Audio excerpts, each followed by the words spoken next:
Cummins in doubt for the Ashes, our first non-concussion substitute in world cricket, and an update on the Women's Cricket World Cup, where India could find themselves in dire straits. Welcome to your latest Power Play podcast.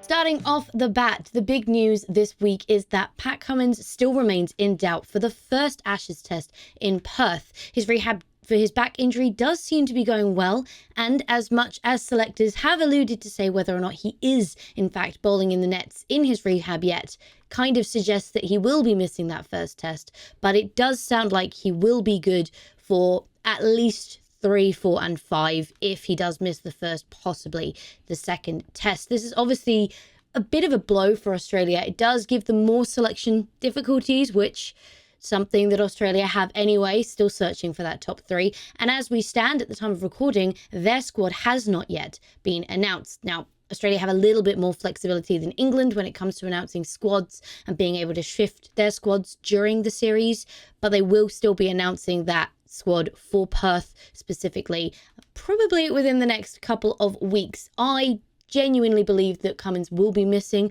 We will have Steve Smith as captain for that first test in Perth. Who the bowler is that will come in to replace Cummins does remain to be seen, but there are a few that are performing well in the Sheffield Shield that are trying to put themselves into the running. Speaking of Ashes selection and the Australian top 3, it has been all eyes on the Sheffield Shield to see how certain contenders are performing. Sam Constas has been a little lackluster for runs, but Marnus Labuschagne really putting his foot forwards to be selected. He has recently been recalled back to the ODI squad playing in India, which does look good for him to regain a spot. Where he comes in, probably 3, looking at the lower order and the other batsmen they are looking at to bring in. It's the top order that Australia are really concerned about, but it does look favourable that they're going to go for experience alongside someone potentially new. So Usman Khawaja is definitely in for the running to retain that number 1 spot. Lots of talk about Matt Renshaw, who opens with him for Queensland, opening alongside him as they have been doing well together in the Sheffield Shield. Also, Jake Weatherland is in for the running as well. So still lots up in the air for Australia as we get closer and closer to that first test in Perth. It's still seeming like slight advantage England, just because England's side is very settled. They do know what they're doing. They do know pretty much who is playing where, give or take a couple of players, whereas Australia, especially if they do lose Cummins for that first test in Perth, looking a little more on the shaky side. It's all to be seen at the end of November, but we shall keep close eyes on what Australia do announce in the coming weeks. The England-New Zealand White Ball series started yesterday. Unfortunately, the game was rained off after a strong 154 for 6 from England in their 20 overs. The rain came at the interval, so New Zealand unfortunately unable to go out and make a rebuttal, but it was power to New Zealand at the beginning of the game, with England in dire straits, full salt falling very cheaply to a great catch out in the deep. A great knock from Sam Curran, 49 off his 35, really put England back in a power of position and pushed that total to 1 that did seem defendable. Alas, the weather gods, as they have been in cricket recently, said no thank you to giving that a result, and so the first T20 does end as a no result. As a note on that, Zach Crawley is obviously in that T20 squad but was not selected in the start 11 for yesterday's game. We will see, they play again tomorrow, whether he does get his T20 appearance or whether his inclusion in the squad remains as curious as it did when it was announced. Pakistan had a great start to their 2025-27 World Test Championship as they beat reigning champions South Africa in their opening test match against them. The series is being held in Pakistan. Home advantage maybe, but it was a bit of a dominant display from Pakistan.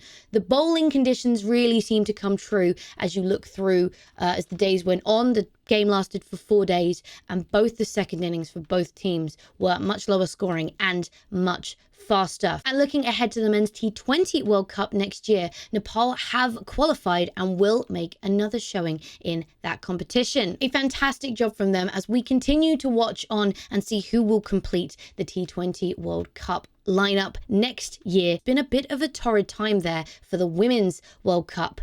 Of the 9 games played in Colombo, 5 have been rain affected, 4 have been abandoned. It's not clearly the time to be playing cricket in Colombo, but with the political issues around Pakistan and having the co-hosting with Sri Lanka, it was obviously something that needed to be done. So not fantastic. That's about a fifth of the played games, just over a fifth of the played game. Well, it's about a fifth. Maths is tight, like you get points, so it's about a fifth of the games that should have been played so far in this Women's World Cup have been abandoned. It does mean that New Zealand are very much on the bubble of qualification, and today's game between England and India becomes even more important. If England win, they take another victory. That would be 4 wins on the board, 1 no result. They would match Australia in points and make sure qualification is guaranteed. With the non-result yesterday, South Africa have qualified, guaranteed qualification. That is 2 of 4 spots taken. If England win today, that will be 3 of 4, leaving India in a very tight situation. It would be 3 losses for India, which would put them on the same points as New Zealand. Now, the way this works, if teams end on the same amount of points, we go to wins first, and then if wins are tied, we go to that net run rate. So it's very important that both India and New Zealand win the remainders of their games. If India does win today,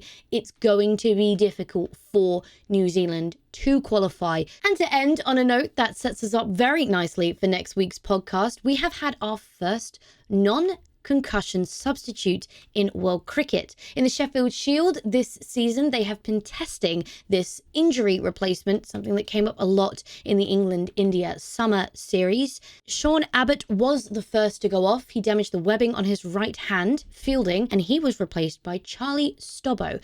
As I understand it, Stobbo was able to come into the game as a bowler to replace Abbott in the capacity that he would if he had been selected in the start 11 in the first place. Now, there are lots of contingency factors here in the fact that there's an injury period that Abbott is not allowed to play to basically reinforce that he did go off for an injury.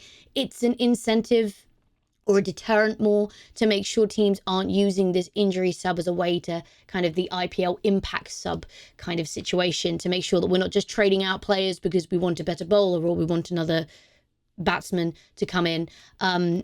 But we will go into all of that detail in next week's full podcast, where we will be discussing a injury substitute and how that might affect world cricket. We have both sides of the table, with England's Ben Stokes very against the idea, whereas India's head coach coming out in the summer and saying it would be something that would be very beneficial to the game.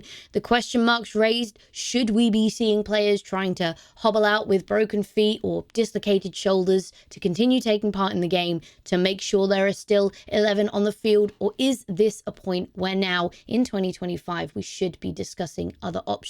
I would absolutely love to hear your thoughts, theories, comments, opinions on this. We will discuss that, your opinions, and more, looking to the world of cricket for their opinions in the next podcast, which comes out next week. But this has been your Power Play update. I do hope it's been insightful. Thank you so much for listening, and I will speak with you very, very soon.